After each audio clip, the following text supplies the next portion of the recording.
Hello everyone! Another week has flown by, so it's time for another Q&A, since we have plenty of questions still to answer. I'm just going to do it randomly this time, because one way or another we gotta shorten that list. So let's see how far we can go, shall we?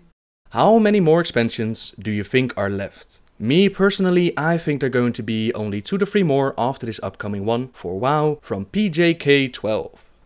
PJK, I have no idea who started the rumor of WoW only going to level 100 or only 2 to 3 more expansions, but those rumors have been around ever since the Burning Crusade. I personally think they're going to keep going as long as it makes them a profit. Who in their right mind would stop making something that earns them a buttload of money? And trust me, World of Warcraft has made Blizzard a buttload of money. If the game would have become unprofitable, then I think they would have closed it down a long time ago, despite not reaching 2 or 3 more expansions, despite not reaching that level 100 cap. Now this question fits in nicely with the next one, which is, assuming WoW is going to go a lot longer than the speculated X-Packs already mentioned in one of your recent videos, what do you think we could see as filler X-Packs, if at all? What would you like to see? Have we missed any hints to possible others? What clues do we have for possible WoW stories that they could use? Do you have an hour or 5? There are a ton of stories still cooking in WoW that they can revisit at any time. From the top of my head, just spitballing a couple of ideas. Let's see, we have Sylvanas, who has a pact with the Valkyr. She's now rezzing herself instead of taking those in who fell to Arthas' plague. That puts her on a dark path and might lead to her falling for the same traps as Arthas has, maybe even becoming the next Lich Queen. The shards of the weapon Frostmourne, they're currently in possession of some very smart people, but it's not exactly sure where they are. The location of Arthas' sister and his mother are also unknown, so where are they? Bolvar has placed the helmet of the Lich King on his head. In the end cinematic you could clearly hear his voice change, and now he's the jailer of the damned. Is he like Arthas, holding discussions inside his mind with Ner'zhul? Is Ner'zhul trying to regain control, and will we see a new Lich King in the form of Bolvar? Or maybe things get so dire that we need the help of the Scourge and Bolvar can play another role as a hero. They can go with the Scourge story, they can go so many directions, man. Next to that we have, of course, Old Gods, we have Enzov still out there, and possibly 1 or 2 unnamed Old Gods who still need to be introduced. We have Dragons. Will the Aspects find their new role in the world, or will Blizzard realize that we still need them and grant them their Aspect powers back? Horde and Alliance conflict, of course. After the siege, the Horde will need time to recover and adjust to the new situation. Who's going to take that role as War Chief? What is Thrall going to do? And what about the kids of Thrall? Apparently Varian walks away and leaves Orgrimmar to the Horde. How will characters like Jaina or Tyrande or Varisa react to that? Will the roles reverse again? Will the Alliance fracture and the Horde reunite? Also we have Moira, her child, future king for 2 of the 3 dwarven clans. Will he be their savior or their doom? Anduin Wrynn, apparently destined for greatness for leading the army of the light. Right now he's as neutral as can be, which is helpful if you're going to lead everyone. But he doesn't seem to be motivated to fight. What's going to push him over the edge and get his butt behind some war? The kid has been through so much and still remained neutral. They're going to have to do some serious damage to get him in action. They managed to get Jaina on the fighting side by dropping a bomb on her city, but this didn't even affect Anduin. Are they going to have to nuke Stormwind? Are they going to have to kill his father? What are they going to do to get Anduin into action? I can't wait to see what they have planned for him. Megafa Grim Totem, vendetta against the Tauren, now still alive in Thousand Needles. Maeve, former jailer of Illidan, now crazy as can be. Naga, Queen Azshara, Neptulon, Burning Legion, Kil'jaeden, Sargeras, Titans, Pantheon, Rephion. A whole bunch of stories still to tell. And then there's the Pandaria factor. Pandaria has been built up out of pretty much no lore and has intertwined itself with existing lore. This expansion is to prove that Blizzard can still create a story out of pretty much nothing, and they can keep the story going for as long as they want. There are thousands of unexplored planets. We only know about a few of them. What dangers still wait for us in the Great Dark? If you ask me what I would like to see in a future expansion, that would be a Titan story. We haven't really seen the Titans in, well, forever. We've only heard from them through their messengers, from their keepers, from Rephion, who ate the heart of a Titan keeper, but never have we truly seen them or any direct contact. I want to know if the Pantheon is still out there or if they've fallen and what the hell they've been doing for so long. That's an expansion I'm truly hoping to see, but maybe they'll keep this for a new MMO, maybe this is what Project Titan is about. We'll see what's going to happen. What do you think that is in the underground of Tirisfal Glades? I have seen on the internet that a Blizzard worker has said that it's not an old god, but we should not dig very deep there. What do you think? I'm Spanish, sorry if there's some orthographic lag. Well, no problem, I got what you said. So you're asking what's under Tirisfal Glades. Well, Tirisfal Glades is one of those WoW things that you can speculate hours about and you still won't get a clear answer. It's not an old god, we know that much. So what else can be there? Is it perhaps the corpse of Tyr, the Titan Keeper who got his hands bitten off by Galakrond? Is the infection of Galakrond perhaps spreading through his body? Is that what's making people crazy? Like I said, you can speculate for as long as you want, and I don't want to be a party pooper. So I'm just going to link an interview in the description between Jesse Cox and Dave Kozak, in which Kozak gives the answer as to what currently is under Tirisfal. I can't recommend watching it if you want to keep on speculating, but the answer is out there. What is your favorite WoW expansion? That would be Mist of Pandaria. I've been playing since Classic and all of the expansions have been great and all added something to the game. I'm not a fan of Cataclysm, because it introduced looking for raid and it had a poor endgame in my opinion. But even that one offered a revamp of the old world and transmogrification, which was pretty great. Mist of Pandaria is my favorite because it just offers so many things that I really like. I really like the story, I really like that they added cinematics to every zone, I love the questing experience. I only got a glimpse of the raids, we only did a couple of bosses, but I love those mechanics that they introduced. Tank switching, death mechanics that can actually kill you. It was brilliant. I love the Pandaren, the way they look, their story behind it. I love their starting area, I love their graphics. I love the Brawlers Guild, I love scenarios, I love challenge mode, I love pet battles. It just offers so much. And then the final raid, the Siege of Orgrimmar, looks to be amazing. Now it's not a perfect expansion, not by a long shot. I truly think that they overdid it with the daily quest, and I think 5.3 offered very little to both sides and specifically in the story department to the Alliance. I would have loved to see some new heroics instead of the new scenarios that they added, but besides that, I like nearly every bit of the expansion. But that's just my opinion. Hey Nobble, I've gone back to playing WoW after quitting at the end of Wrath. However, I have one question that keeps lingering on my mind. Is WoW still worth playing anymore? It seems to me that WoW isn't far from the brink, but I'd like your opinion on this matter. Keep up the good lore videos, man. Is WoW still worth playing anymore? Now that's a question only you can answer, I'm afraid. Like I just said, I think that Mist of Pandaria is the best expansion they've released so far, with great new mechanics, great additional things to do, great graphics, great a whole lot of things. However, with your question, is WoW on the brink, there's one thing that they can never change, and that's the age of World of Warcraft. You can change the skins from the enemies that we're fighting, you can change them from being demons to scourge to dragons to mogu. In the end, it's still the same enemy that they're fighting. You can change the look of the land, you can change the story behind it, but when you peel that all away and you go down to the core, you still have the World of Warcraft that we started with so many years ago. I think it was WoW Crendor who said that you can paint an old car red, but underneath it's still an old car, and this is true. They could reinvent the game, of course, and try to overhaul the complete World of Warcraft. They could change the combat system, they could change the fighting mechanics, the graphics, change everything that we know and love, but it comes with a risk. It comes with a risk of scaring away your current customers, and the risk of not drawing in any new subscribers. From what I've seen, is that they're going to let WoW run its course for as long as it's possible. I personally still enjoy the game, and that's the reason why I play. But if you don't enjoy the game, stop playing, man. Simple as that. Stop throwing your money at something that isn't enjoyable for you. There's no reason to stay loyal to World of Warcraft because you put so many years into the game. Because those years are not wasted. If you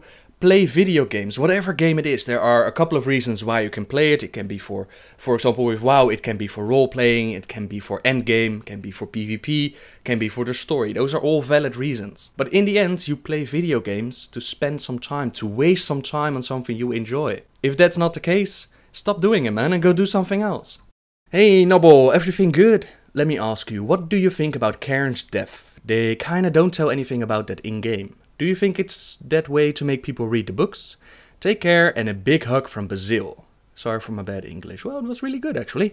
And a big hug from Holland, back to you. I believe they have a little event when it comes to Orphan Week, that you can take your little orphan back to Thunderbluff and then you can see the event where they burn up the body of Cairn. I think that's the event that they placed in the game. I'm not entirely sure because I play mainly on the Alliance side, but I think that's it. I guess with the death of Cairn you mean the whole battle between Cairn and Garrosh and the whole story behind it, that they didn't show that in game. And if you mean that part, I definitely agree. It's sometimes very frustrating that they don't show these very important events, and the death of Cairn isn't even the only example. It goes back all the way to Classic, man. If you take the King of the Alliance back in Classic, we used to have Anduin Wrynn as the King of the Humans. Then one patch later, all of a sudden, Varian Wrynn was our king again, without any explanation given, without any story behind it. We have King Magni Bronzebeard, who all of a sudden turned into a crystal, with his story explained in the Shattering. We have Agra, who is suddenly Thrall his girlfriend, with her story explained in the Shattering. We have Faramore destroyed with the bombing of Faramore. Don't get me started, man. It was such a disgrace of an event. They should not have done it in that way. They should have explained the story behind it, because it doesn't even come close to the impact that it had in the game. It doesn't even come close to explain what was going on, especially with Jaina, with Garrosh, with Bane, with all those characters. And they simply show us a bomb dropping on Faramore and that's it. I definitely believe it's a way of making people interested in the books, but I also think it has to do with the time they have to develop the game. I don't see Blizzard as a company that just sits back with a cigar, counts their money with an evil laugh as people need to buy their books. I don't think it's fair to say that, because what I've seen from those people, I think they love the game as much as you and I do. However, that doesn't mean they shouldn't be criticized for it. I mean, I'm a huge fan of the World of Warcraft story, and if I see something that I don't like about it, for example, as I just said, the Faramore destroyed scenario, then you should make your voice heard, man. Go to the forums, let them know how they can improve. I've heard these excuses, like what we had with the reason behind not introducing any new heroics, and instead giving us these scenarios. They said, do you want new heroics or do you want a grand final raid in 5.4? To which I say, why not both? Do you want a good pre-event to Mr. Pandaria that will only last you 2 weeks, or do you want a good expansion? To which I once again say, why not both? Aim for perfection. But that's very easy for me to say. I'm not the one with a multi-billion company. So to answer your question very shortly, do I think that it's a way to make people read the books? Part of me says yes, and part of me says that it also has to do with development time and the money behind it. Nubble, do you accept fan art? Yes, I do. I love fan art, man. So far I've received 2 of them. I'll display them on the screen. I love fan art. You can send them on Facebook or send them on Facebook or Twitter or however you want to send them. I love it. I absolutely do. I've been getting a lot of questions with you guys asking me, what do you think is going to happen in the next expansion? Now, I'm working on different stories, different lore videos to get the story complete, to get the puzzle pieces together. I've done a story about Illyria and Turelion because those are part of a Return of the Burning Legion. I've done a story about the Draenei because I believe they will play a part in that story. And I'm working currently on a Queen Azora Naga kind of thing because I believe they will play a part if we're going to that kind of an expansion. In the end, I'll make one complete video to which I can link you all these individual stories so that we all know what the hell is going on, what the hell I'm talking about. It will come in the future. This question I've received a lot, which is, hello Nubble, is there any way we can donate to you for your awesome lore videos? Now, I love you guys for even suggesting such a thing. I also saw in a couple of comments for me to get to BlizzCon, and it blows my mind, right? That you think my videos are so great that you want to donate money for it. I don't want your money. If you want to make me happy, either donate that money to a good foundation, because I believe I'm a very wealthy person, right? I have water, I have food, I have a roof over my head, I have a pretty damn good life, and this is a luxury thing.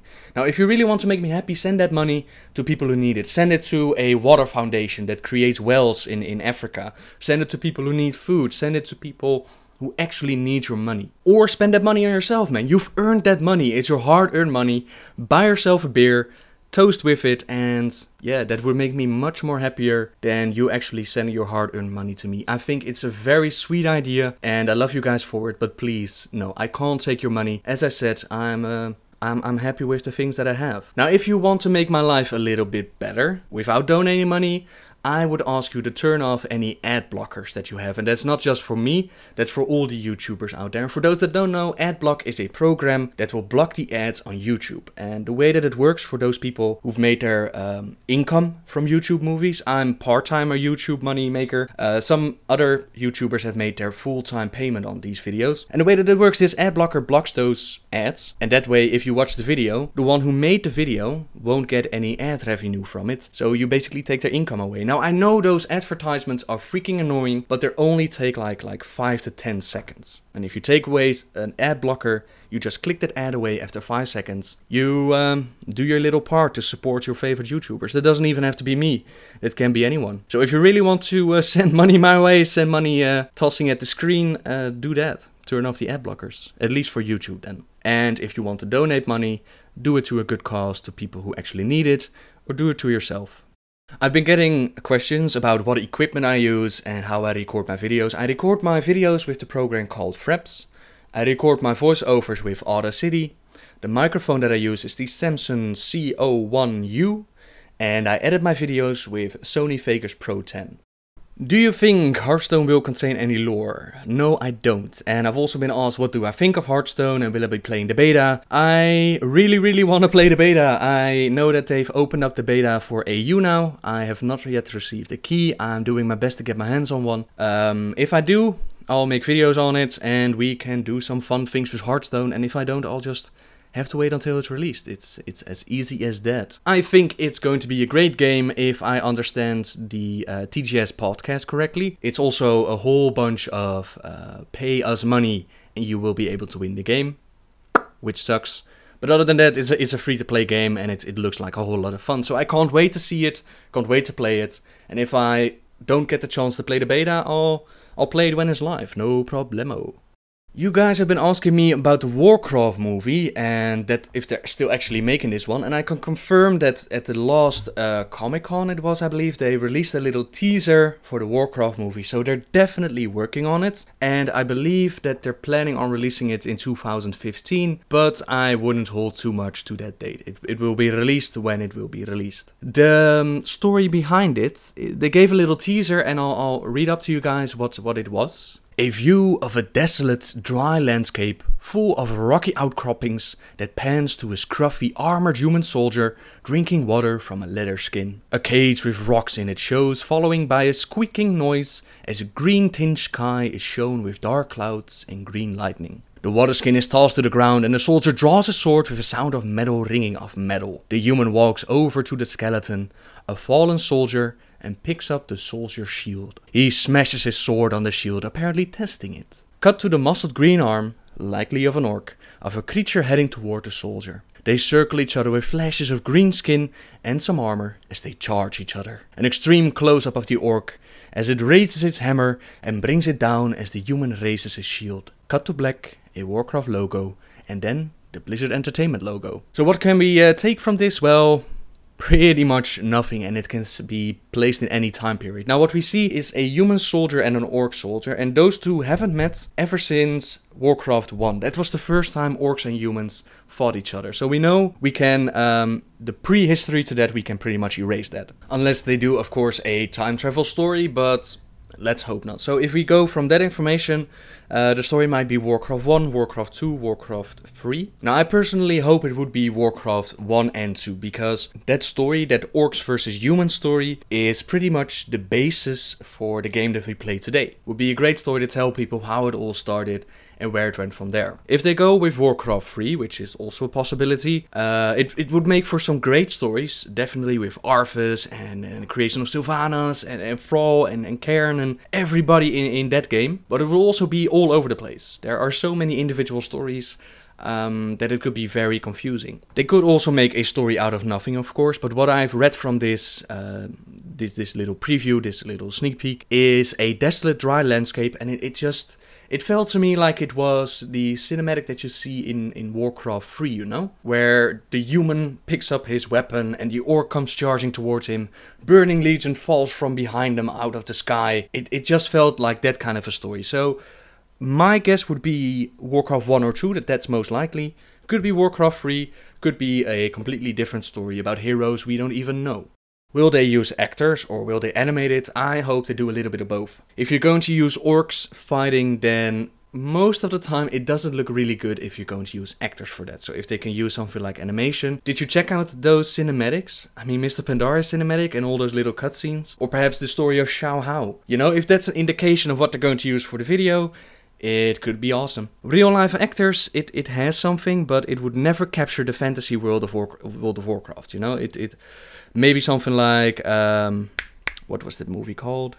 Avatar, for example, where they used both animation and real life actors. That could be cool. But we'll have to see what they're going to do with it. Like I said, the date is 2015. Don't hold on to that, and you can expect it around 2020, most likely. That's it for me now, guys. It's very hot today, so I'm going to close this Q&A. Keep those questions coming. If you want to, you can send them in over at ask.fm/Nobbel. I love reading your questions. I might not have the time to respond to all of them, but I make sure that I read them all. So don't worry.